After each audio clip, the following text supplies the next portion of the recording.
नमस्कार दोस्तों, enlighten world Research Foundation के द राइट पीपल में एक बार फिर आपका स्वागत है। एक ऐसी शख्सियत जिसको प्रकृति पुत्र बोला जाए तो निसंदेह संकोच नहीं करना होगा। धरती पुत्र तो बहुत सुने होंगे, और जब धरती पुत्र किसान का बेटा जब प्रकृति के पक्ष में काम करने लगे तो उसका ऑरा बढ़ जाता है, और वो जो ऑरा बढ़ता है तो फिर प्रकृति उसको माँ के रूप में, अपने पुत्र के रूप में अपनाने का प्रयास करती है। ऐसी शख्सियत का नाम है डॉक्टर जगदीश चौधरी। नमस्कार डॉक्टर साहब। नमस्कार जी, प्लीज़। डॉक्टर जगदीश चौधरी मेरे पुराने मित्रों में से एक हैं और एजुकेशनिस्ट हैं, पर्यावरणविद हैं, और तमाम तरह के पदों के साथ पूरे देश में, राष्ट्र में अपनी सुविधाएं, सेवाएं और अपने संकल्प के साथ अलग अलग विषयों पर जाने जाते हैं। बात करते हैं उन विषयों पर। डॉक्टर साहब, हाल फिलहाल किन किन पदों को सुशोभित कर रहे हैं आप? एक्चुअली जो पद हैं वो शायद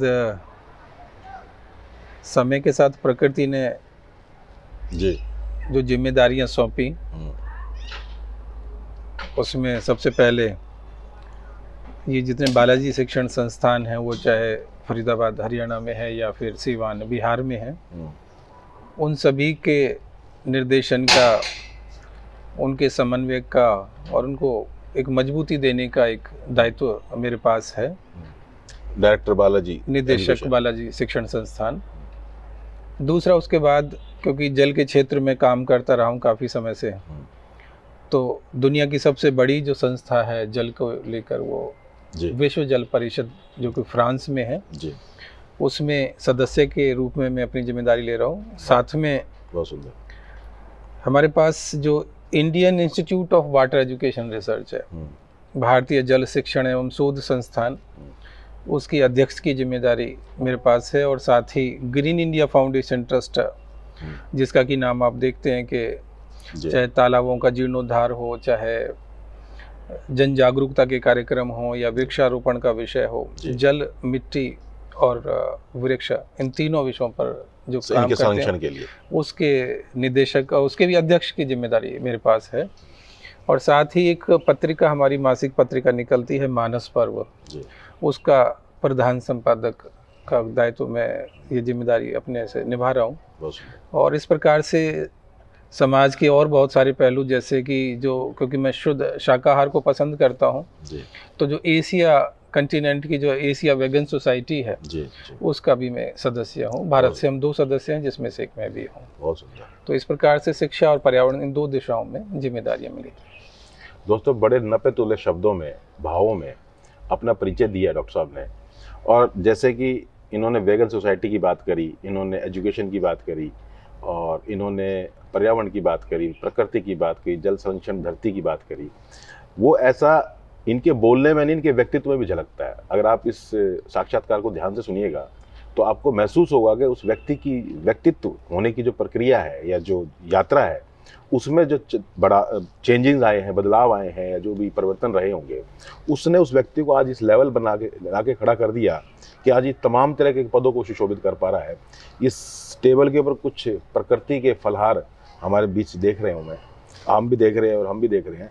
तो ऐसा महसूस किया जाता है कि प्रकृति का जो मूल स्रोत है वो बहुत प्योर एंड श्योर है। कहते हैं अगर अब आप अपने शरीर को प्रकृति के संतुलन के साथ बना के रखें तो आपको कोई रोग नहीं हो सकता, कोई दोष नहीं हो सकता, कोई आपकी आत्मा में, आपके शरीर में किसी प्रकार का कोई विघ्न पैदा नहीं हो सकता। इन विषयों पर चर्चा करेंगे डॉक्टर साहब के साथ। डॉक्टर साहब, आहार को लेकर आपका क्या कहना है? शुद्ध आहार, कहते हैं जैसा खाओ अन्न वैसा होए मन, जैसे पियो पानी वैसे हो वाणी। क्या ये बात सच है?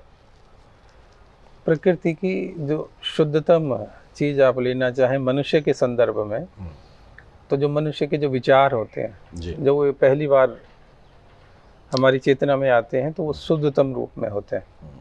प्योरिटी रहती है उसमें, प्योरिटी होती है। और जब वो विचार को हम लोग अपने संकल्प में या व्रत में लेकर आते हैं, तो उसके बाद वो फिर कहीं ना कहीं धरातल पर जब कार्यान्वित होते हैं तो उनमें कहीं ना कहीं पॉल्यूशन आ जाता है, क्योंकि चेतना शुद्धतम रूप में होती है और जब भौतिक रूप में आता है तो उसकी सीमाएं हो जाती हैं, बाधाएं हो जाती हैं। ठीक है। तो ये जो हम लोगों को कार्य करने की जो पद्धति है, जैसा अभी आपने कहा कि अन्न का हमारे कर्म के साथ, विचार के साथ संबंध किस प्रकार से हो सकता है। तो विचार कहते हैं ना कि whatsoever you think you do and whatsoever you do you become. जैसा आप सोचते हैं वैसा आप करने लगते हैं, और जैसा आप करने लगते हैं आप वैसे हो जाते हैं। तो ये, क्योंकि सबसे पहली और मूलभूत आवश्यकता ये है कि जब हम इन 5 एलिमेंट से बने हैं, तो ये जो पांचों एलिमेंट का जो कंपोजिशन है जी, वो कंपोजिशन किस प्रकार से है। क्योंकि जैसे 4 एलिमेंट की जब हम बात करें, वो चाहे फायर हो या ईथर जिसको आकाश कहते हैं वो हो, या आपका वायु हो या आपकी मिट्टी हो, इन चारों को जो गूंथने का काम करता है, जोड़ने का काम करता है, वो जल करता है जी।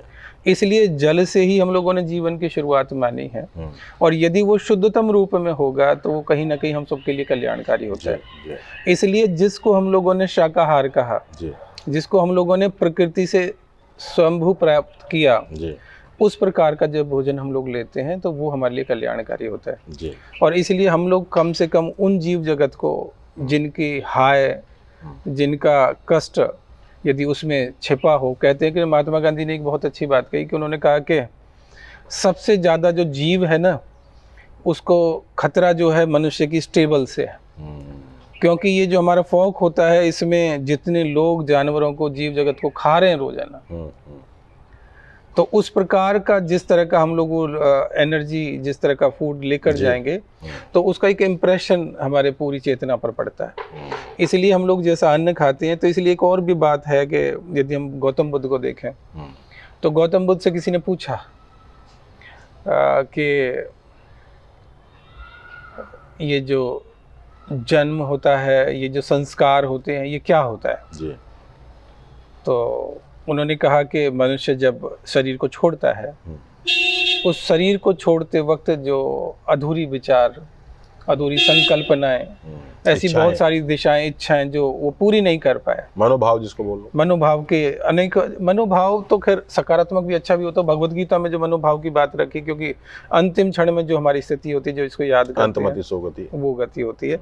लेकिन यहाँ पर कहा कि जब हम लोग अधूरेपन के साथ जाते हैं, तो यदि उस अधूरेपन के अंदर अगली बार आप जाएंगे तो उसकी यात्रा के साथ आप वहाँ से शुरू करते हैं। तो जिस जीव को हमने खाया होगा, जिसके लास्ट में जो करहा निकल रही होंगी, आहें होंगी, यदि उस जीव को हमारे शरीर में जब जाने का होगा, उसका शरीर, तो उसका इम्प्रेशन तो आएगा ही, उसका प्रभाव आना ही है। इसलिए हम लोग हिंसा और अहिंसा, क्योंकि सबसे पहली जो हिंसा है वो गंदगी से शुरू होती है, और गंदगी में जीव का जो निर्जीव शरीर है उसको सबसे पहले हम लोग ठिकाने लगाते हैं।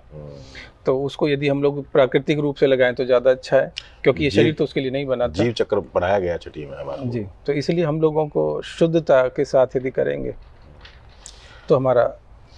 दोस्तों, डॉक्टर साहब ने हमें अभी जिन विषयों पर जानकारी दी, उसके संदर्भ में एक बात कहना चाहूँगा कि हमें जीव चक्र बहुत छोटे सी उम्र में पढ़ा दिया जाता है। एक सर्कल बना के पढ़ाया जाता है टीचर्स के द्वारा, जिसमें कहते हैं मनुष्य, फिर जीव जंतु, फिर पेड़ पौधे, पशु पक्षी, वनस्पति, ये सब ऐसे तरीके के बनाए जाते हैं।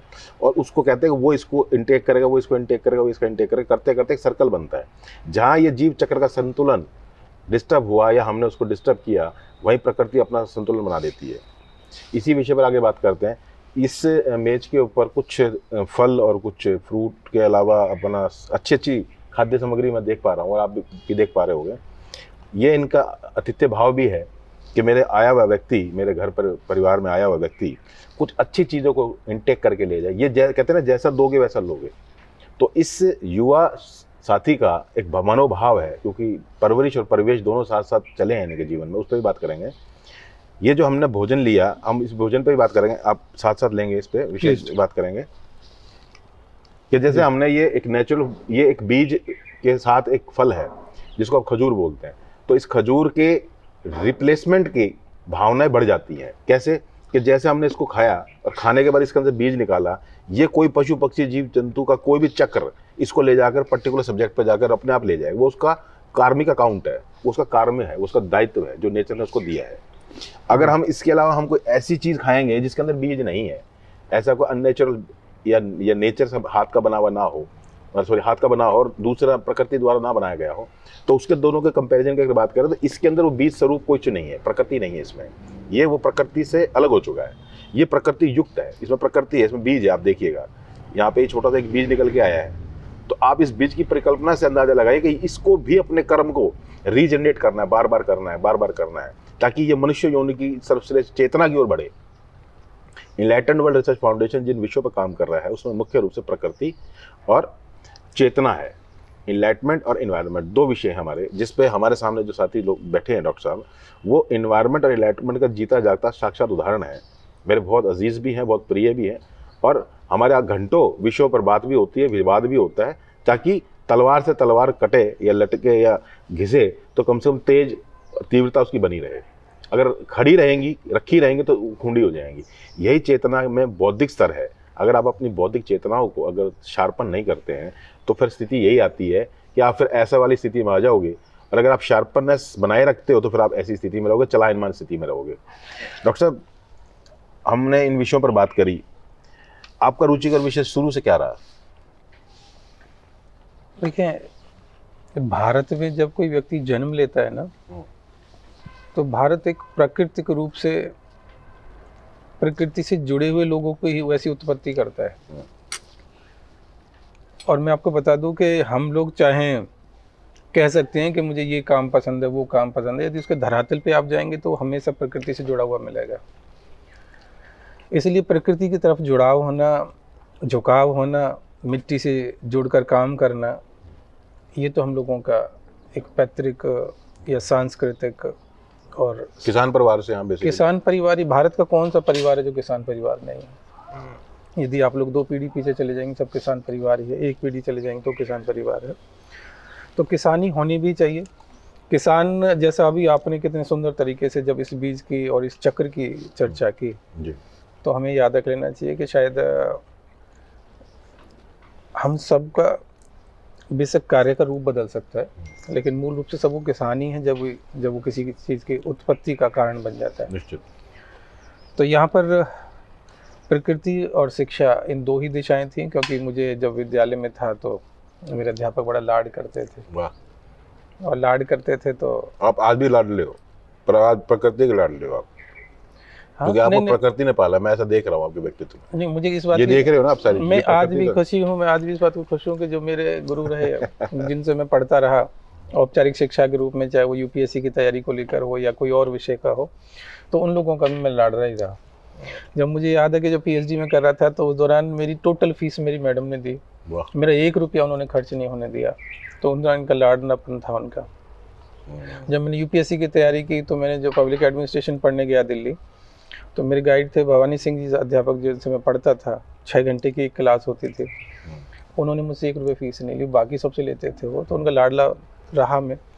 तो ये प्रकृति का शायद आशीर्वाद है कि उनका लाडला बन पाया सभी का, और साथ ही प्रकृति का भी। तो मूल रूप से यही था कि जब समय के साथ बढ़ा, शिक्षा की दिशा में बढ़ता गया, तो मन में था या तो प्रशासन में जाऊं या फिर शिक्षा में जाऊं। तो प्रकृति ने कहा कि हम आपको दोनों दे देते हैं, इसलिए उसने मुझे शिक्षा प्रशासक बना दिया। तो शिक्षा के क्षेत्र में ऐसी जिम्मेदारियां दी कि जहां पर न्याय, कानून बनाना, विधान की व्यवस्था, उसके साथ साथ उनके क्रियान्वयन के लिए एग्जीक्यूशन का कार्यपालक की, और उसके बाद न्याय, किसी तरह की कोई उलझन हो, विवाद हो तो उसका निपटारे का भी। तो ये तीनों दायित्व मुझे दिए। ला भी किया आपने? LLB किया हुआ है जी मैंने। तो एजुकेशन के बारे में थोड़ा चर्चा करेंगे, तो किन किन विषयों का आपने अध्ययन किया अभी? यदि विषयों में आप जानना चाहते तो सबसे पहले मैंने MA इंग्लिश में किया था फरीदाबाद से ही, और MA इंग्लिश करने के बाद फिर मैंने MA पब्लिक एडमिनिस्ट्रेशन में किया। उसके बाद मैंने एजुकेशन में, जिसको हम BEd और MEd कहते हैं, तो मास्टर एजुकेशन में किया। उसके बाद फिर मास्टर जर्नलिज्म और मास कम्युनिकेशन में किया। उसके बाद मैनेजमेंट में, जिसको हम MBA कहते हैं, वो भी किया। और जब जैसे अभी बात हुई LLB की, तो LLB मैंने यूनिवर्सिटी ऑफ राजस्थान जयपुर से ही किया। और MPhil भी मेरा 2 विषयों में है, जिनको हम इंग्लिश और एजुकेशन दोनों में किया। और जो PhD है वो मेरी इंग्लिश में है, और साथ ही जो UGC नेट है वो मेरा 5 विषयों में 9 बार मैंने किया है, सभी विषयों में किया है जो भी मेरे मास्टर्स है। प्लीज भाई दोस्तों, इतनी सारी एजुकेशन में तो ये वाला मामला हो गया कि कौन सा उठाएं और कौन सा रखें। रुचिकर विषय कौन सा है? बहुत सारी एजुकेशन आनंद की बात इसमें यूं जुड़ जाती है कि ये जो मैंने अभी आपको सारी डिग्रियां और ये एमफिल वाला जो आपने बताया, ये जो यूजीसी का क्या बताया आपने? नहीं, यूजीसी नेट जो एग्जाम परीक्षा होती है, हाँ मैं समझ गया। हाँ, तो इसमें बेसिकली क्या है कि इसमें क्या किया आपने? 5 विषयों में मैंने नेट क्वालिफाई किया। ठीक है भाई साहब, 9 बार किया, लगा लोगे। 9 बार किया। खैर ये है कि आनंद की बात तो अभी तो इसके बाद बाकी ये है कि ये जितने विषय मैंने बताए ना, आज के समय में मैं मूल रूप से इन्हीं को नहीं पढ़ा रहा हूँ।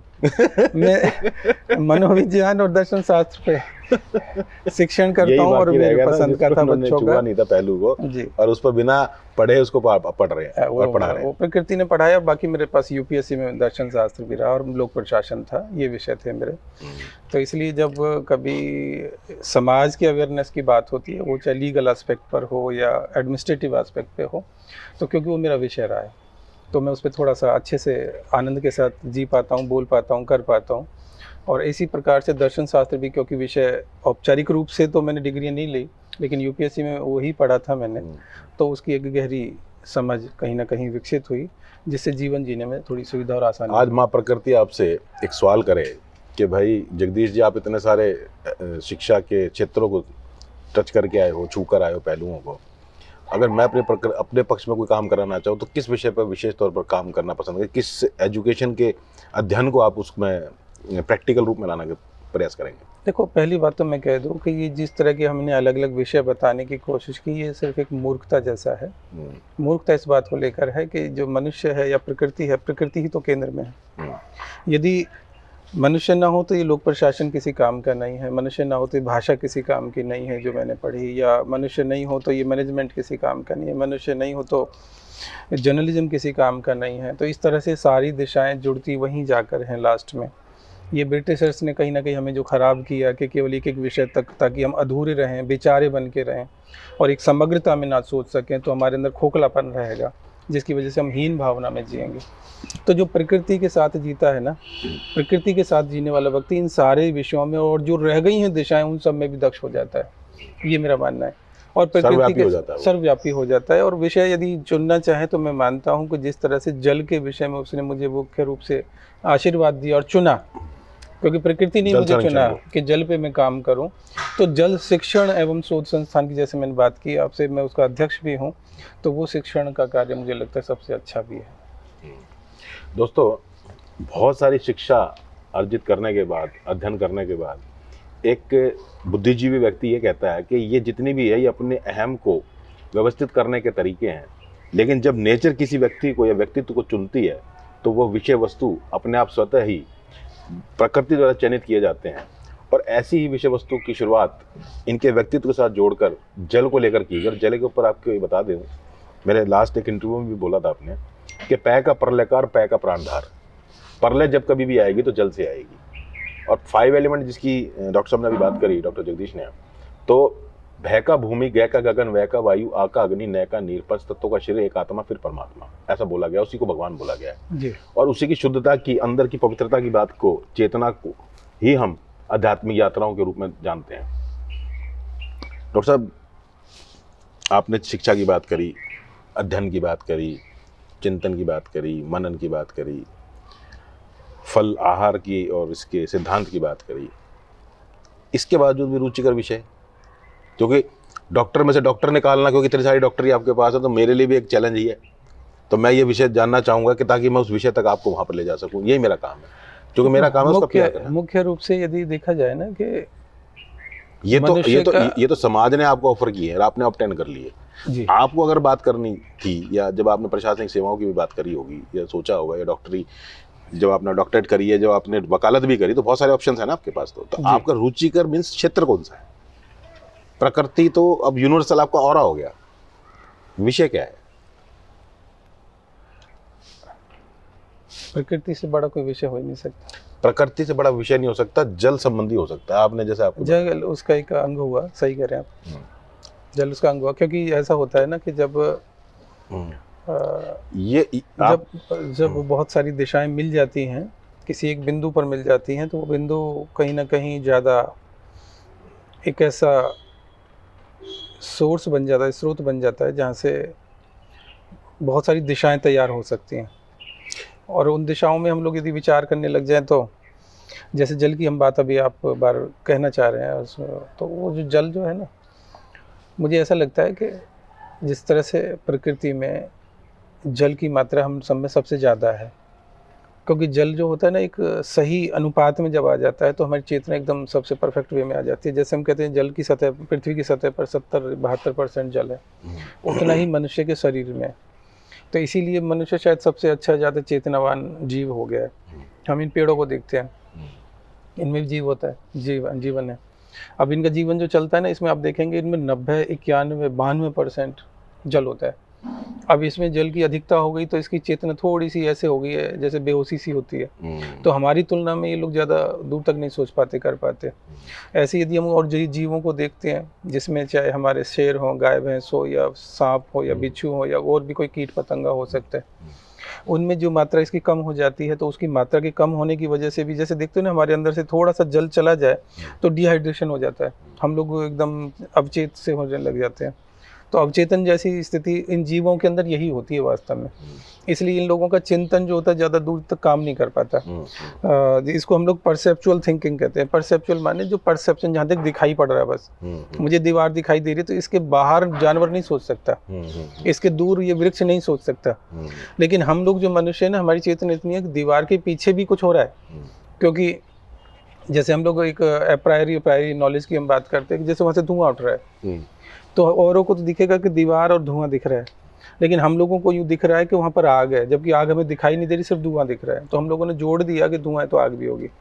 तो इस प्रकार से मनुष्य जब इस रीजनिंग तक जाता है, लॉजिक तक जाता है, तो हमारे यहाँ तो एक बहुत अच्छे दार्शनिक उन्होंने कहा कि I think therefore I am, मैं सोचता हूँ इसलिए मैं मानता हूँ कि मैं हूँ। और ये जो सोचने की जो वृत्ति की जो गहराई है, तो इसलिए मैं इसको बाकी दिशाओं से ना जोड़ के जल से ही जोड़ता हूँ, कि इसका मतलब जल जो है वो ऐसा है जो हमें सोचने का मूल स्रोत है। और इसलिए मैं यहाँ तक भी मानता हूँ कि जल की जो एक बूंद होती है, उसके अंदर ये जो हम एंड्रॉयड फ़ोन देखते हैं ना, ऐसे 10,000 एंड्रॉयड फ़ोन आप रख दीजिए, उनकी जितनी टोटल मेमोरी होगी उतनी एक जल की बूंद के अंदर मेमोरी होती है। क्या बात। इसलिए जल अपने आप को कभी भूलता नहीं है। जैसे आपने एक चक्र की जो बात की थी जीव की, इसमें जल चक्र को भी आपको ध्यान रखना है कि उस जल की बूंद ने, सोचिए, एक वो है जो सीप में पड़ जाती है, एक वो है जो रेत में पड़ जाती है, एक तो जल के भस्म हो जाती है, दूसरी मोती में बन जाती है। तो इसी प्रकार से जल किसको कौन सा प्राप्त होता है, ये भी एक बहुत बड़ा मैटर करता है। इसलिए आज के जो हमारी जैसे नदियों की हम संवाद पे आ जाएंगे, तो यदि आप लोग देखेंगे जितनी हमारी वाटर बॉडीज हैं, वो चाहे तालाब हो सकते हैं, नदियाँ हो सकती हैं, नहरें हो सकती हैं, वो हमने कूड़ादान बना दिए, कूड़ा ढोने की मशीनें बना दी नदियों को हमने। लेकिन हम लोगों को यदि यही सोचना है कि यदि हम लोग गंगा जैसे होते तो उसके बाद तो कितने मोक्ष हमारे प्राप्त हो चुके होते। तो शायद कहीं ना कहीं जल की शुद्धि हम लोगों के जीवन की सफलता और असफलता का अंतर है। तो इसलिए जल विषय पर ही यदि हम लोग करें, क्योंकि भारत नहीं दुनिया का, जैसा भी आप सब जानते भी हैं कि तीसरे विश्व युद्ध की जब चर्चा होती है तो जल, हाँ, तो जल से ही तीसरा विश्व युद्ध होगा। और मैं आपको एक और नई बात बता दूं कि जिस तरह से आप लोग इजराइल को, फिलिस्तीन को देखते हैं, जिस तरह से आप लोग यूरोप के बहुत सारे और देशों को देख रहे हैं, अफ्रीका के देशों को देख रहे हैं, उन सब के बीच में वास्तव में वो उलझन है जो उलझन आपको कर्नाटक और तमिलनाडु के कावेरी के विवाद को दिख रहा है, जो हरियाणा और पंजाब में SYL को, शत्रु यमुना लिंक नहर को दिख रहा है। ऐसे इन सब राज्यों के अंदर वही जल का टकराव है मूल रूप से। और वो टकराव इतना भयंकर है कि देशों को लड़ा रहा है, और कब किस विकराल रूप में आ जाए। हम लोग फरीदाबाद में रहते हैं, हमें इस पंच तत्व को खरीदने में सर बिल्कुल भी संकोच नहीं करते। हमारी गली में से एक आएगा, चिल्लाएगा, RO 10 रुपये की बोतल 10 रुपये की में भरवा लो, और हम लोगों को बिल्कुल शर्म नहीं लगती। हम लोग आराम से जाते और लेकर आते हैं। और हम लोग इतने बेशर्म हो गए हैं कि बाज़ार से रास्ते में चलते चलते 20 रुपये के पानी की बोतल खरीद लेते हैं। मतलब वो जल जो है वो इतना ऐसा हो गया, हम लोगों के लिए कॉमोडिटी बन गया। जब ये पंचतत्व जिस दिन कॉमोडिटी बन जाती है और मनुष्य को तब भी शर्म नहीं लगती, लज्जा नहीं आती है, तो इससे ज़्यादा बेशर्मी मनुष्य के लिए हो नहीं सकती। और इन्हीं को शायद एक विपरीत काल कहा जाता है। और विपरीत काल में कहा जाता है कि मनुष्य की जो बुद्धि है वो फिर जाती है, या छीन ली जाती है, या ख़त्म हो जाती है, चिंतन की विवेक ख़त्म हो जाता है। शायद ये वही तो है, इससे ज़्यादा और क्या हम लोग लक्षण लेना चाहते हैं। फरीदाबाद में लाखों लाख लोग हैं, 35-40 लाख की जनसंख्या है। सर्दी गर्मी कुछ क्षेत्र तो ऐसे हैं जिनमें 12 महीने त्राहिमाम बना रहता है। और बाकी हमारे पास जल जो ऐसा सूत्र है जहाँ जिसको जितनी ज़रूरत है प्रकृति उतना देती है। समुद्र में सबसे ज़्यादा बारिश होती है, समुद्र में सबसे ज़्यादा जल आता है। उससे कम जैसे आप लोग देखेंगे तो हमारे इस क्षेत्र को आप लोग देखना चाहते हैं, आप लोग उस रेगिस्तान में जहाँ जिसको जितनी ज़रूरत है उतना जीव को पानी मिलता है, आप लोग देखेंगे कि रेगिस्तान में भी यदि आप लोग एक छोटा सा पेड़ भी खड़ा कर देते हैं, पेड़ की जड़ में 4 से पत्थर और उसके ऊपर पत्ते रख देते हैं, तो सुबह तक उसमें भी जो मॉइस्चर है एनवायरनमेंट को इकट्ठा होकर पानी वहाँ मिल जाता है। तो प्रकृति ने तो व्यवस्था की है, संतुलन है उसका सबके लिए। यहाँ मुझे जितना जीने के लिए चाहिए फरीदाबाद में उतना पानी मेरी छत पे रोज हर साल बरसता है, लेकिन यदि मैं उसका संग्रहण नहीं करता हूँ, यदि मैं उसको ठीक से संचय नहीं करता हूँ तो गलती मेरी है। इसका मतलब प्रकृति ने देने में गलती नहीं की, हम लोगों को जीना नहीं आया, हमको उसकी व्यवस्था समझ नहीं आई और हमारी से जो अज्ञानता, उपयोगिता नहीं पता। हाँ, उपयोगिता पता है उसको, लेकिन अभी तक शायद उसकी मृत्यु पर बन के नहीं आई है कोई बात।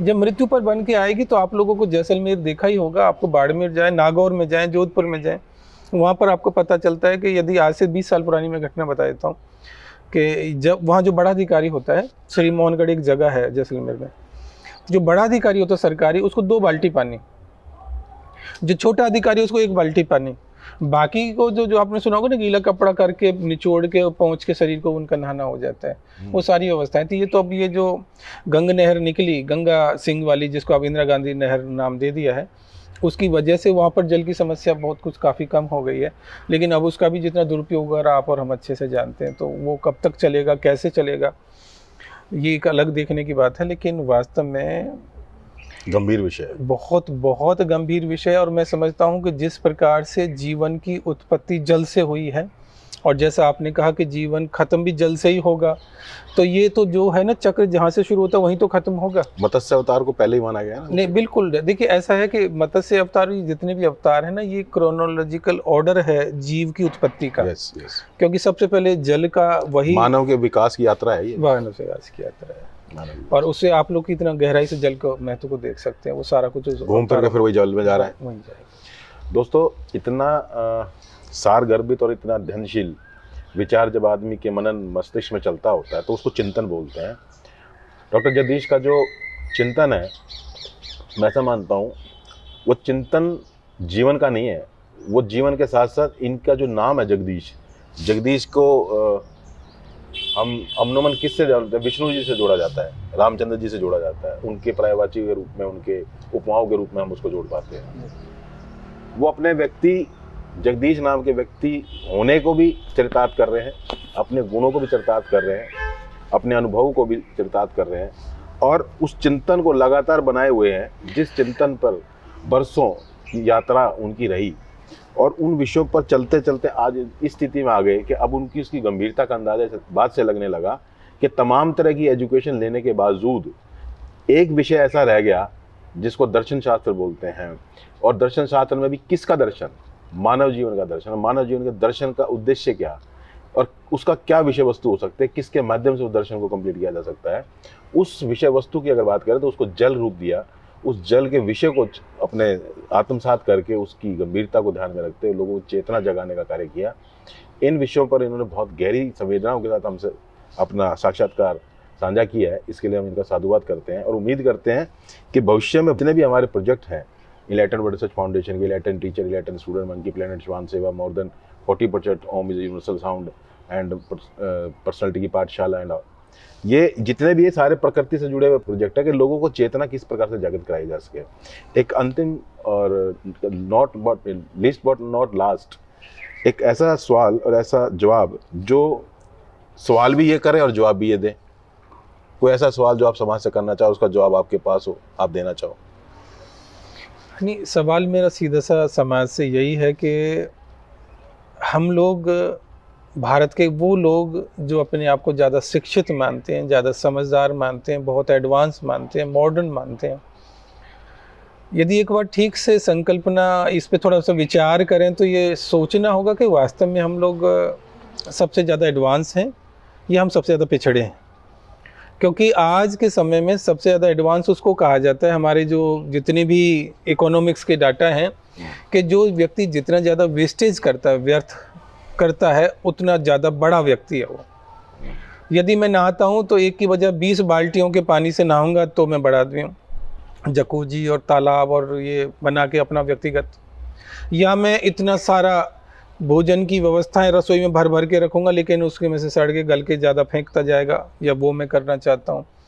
या मैं 1000 तरह के कपड़े भर के और उसमें से फिर अपना देखना और चलाना चाहता हूँ। इसलिए शिक्षा तो शायद कहते हैं कि विद्या ददाति विनयम, तो कम से कम विनय करना सीखना, तो इस प्रकृति के साथ विनय के भाव से रहो। क्योंकि हमारी व्यक्तिगत एक बात इतनी है, दो इसके जो उत्तरों में निकल के आएगा, कि जिसको हम लोग सबसे पिछड़ा और आदिवासी कहते हैं, शायद वो प्रकृति के लिहाज से यदि आप लोग मूल्यांकन करें तो सबसे ज़्यादा आधुनिक व्यक्ति है। उसके यहाँ ना तो इतना सा वेस्टेज होता है, ना उसके यहाँ गंदी नदियाँ होती हैं, ना उसके यहाँ पर इतना कूड़ेदान होता है जैसा कि फरीदाबाद ने अपने सर पर बंदवाड़ी के रूप में रखा। दिल्ली जो सबसे सिविलाइज्ड है, जो राजधानी है, सुप्रीम कोर्ट, एनजीटी, पार्लियामेंट सबको अपनी गोद में रखता है, उसने ऐसे 3 बड़े बड़े कूड़े के ढेर, चाहे गाजीपुर का हो, भलसवा का हो, तुगलकाबाद का हो, वो अपने सर पे रखा है। वो जो अपने आप को सबसे ज़्यादा आधुनिक मानते हैं, उनके यहाँ यमुना की हालत देख सकते हैं। जो फरीदाबाद है, जो ज़्यादा अपने आप में बड़ा बनता है, उसके यहाँ पर तालाब, जितनी नदियाँ हैं, उन नहरें हैं, उनकी हालत हम लोग चाहे वो गुड़गांव नहर हो या आगरा नहर हो, इनके रूप में देख सकते हैं। तो अपने आप को गलत फहमी से हमें निकालना पड़ेगा, और गलत फहमी से निकालने के लिए हमारे जो सच्चे गुरु वो आदिवासी, उन जंगलों में जाकर देखिए, ना वहाँ पर आपको पॉल्यूशन मिलेगा, ना वहाँ बीमारी मिलेगी, ना गंदगी मिलेगी। और वहाँ पर हम लोग जो उन पे आरोप लगाते हैं कि वो जानवरों को मार रहे हैं, जीव को मार रहे हैं, वृक्षों को मार रहे हैं, हमसे ज़्यादा फरीदाबाद में एक जीव ऐसा बता दीजिए जो हमने छोड़ा हो। हमने चिड़िया तक नहीं छोड़ी। हमने जो प्राकृतिक शुद्धिकरण वाले जो स्वच्छता कर्मी हैं, वो जो स्वच्छता कर्मी, चाहे लकड़बग्गा हो सकता है, जो चील हो सकती हैं, जो प्राकृतिक रूप से हमारी चारों तरफ साफ सफाई करती हैं, उन सबको तो हमने ख़त्म कर दिया। अब और किसको ख़त्म करना हम लोग चाहते हैं? इसलिए इसका उत्तर यहाँ पर है कि एक समय रहते हम लोगों को चेतना होगा, जागना होगा, और यदि इस समय पर भी हम ये नहीं कर पाए तो बहुत देर हो जाएगी। क्योंकि फरीदाबाद को जान लेना चाहिए कि इस वक्त भी फरीदाबाद में 45,000 से ज़्यादा कैंसर रोगी हैं, और यदि अभी समय तक नहीं हुआ तो विद इन 4 ईयर्स, 4 साल के अंदर, आज हम लोग मार्च 2024 में बैठे हैं, और मार्च 2028 में फरीदाबाद में कम से कम 20 लाख व्यक्ति को कैंसर ना हो, तो आप मेरा नाम बदल दीजिएगा, मुझसे मिल लीजिएगा। क्योंकि ये चेतनता के लिए जो एनलाइटनमेंट की बात कर रहे हैं, एनलाइटनमेंट उसको कहते हैं जहाँ से मनुष्य दुनिया के लिए कल्याणकारी हो जाता है। और ये याद रख लेना चाहिए कि जिस दिन इस प्रकृति से सारे पक्षी खत्म हो गए, मनुष्य उसी दिन खत्म हो जाएगा। जिस दिन प्रकृति से जल खत्म हो गया, मनुष्य उसी दिन खत्म हो जाएगा। जिस दिन सारे पेड़ खत्म हो गए, मनुष्य उसी दिन खत्म हो जाएगा। लेकिन जिस दिन सारे मनुष्य खत्म हो गए, प्रकृति को कोई फर्क नहीं पड़ेगा, वो सब और बढ़िया फलेंगे फूलेंगे। इसलिए हम उनमें सबसे कमज़ोर कड़ी हमें, और सबसे कमज़ोर कड़ी को सबका धन्यवाद करना चाहिए बजाय उनका पतन करने के। इसलिए हम लोग उस मूर्खता में ना जाएं कि जिस डाली से जीवन मिल रहा है उसी को काट कर अपने आप को बड़प्पन दिखाने की कोशिश करें। तो मेरा यही प्रश्न और यही उत्तर है कि हम लोग इस दिशा को सोचेंगे तो शायद सुकून से कुछ समय और जी सकते हैं। कोरोना ने ये मैसेज आपको पूरे उदाहरण के साथ दिया कि पिछले 1.5, 2, 2.5, 3 साल के दौरान प्रकृति का हर आयाम आपने, आपके चिंतन ने, आपकी आत्मा ने, आपके परिवार ने बहुत नज़दीकी से छुआ है। और उसके बावजूद भी अगर कोई चेतना जागृत नहीं होती है तो उसका सीधा सीधा असर आपके निजी जीवन में पड़े, और उसका जो प्रभाव है, उसका बुरा प्रभाव, उसकी जिम्मेदारी आप खुद लें, ना कि आप किसी भगवान को या किसी इंसान को दें। इन्हीं अग्रिम चेतावनियों के साथ आज इस साक्षात्कार को यहीं विराम देता हूँ। नमस्कार। नमस्कार जी।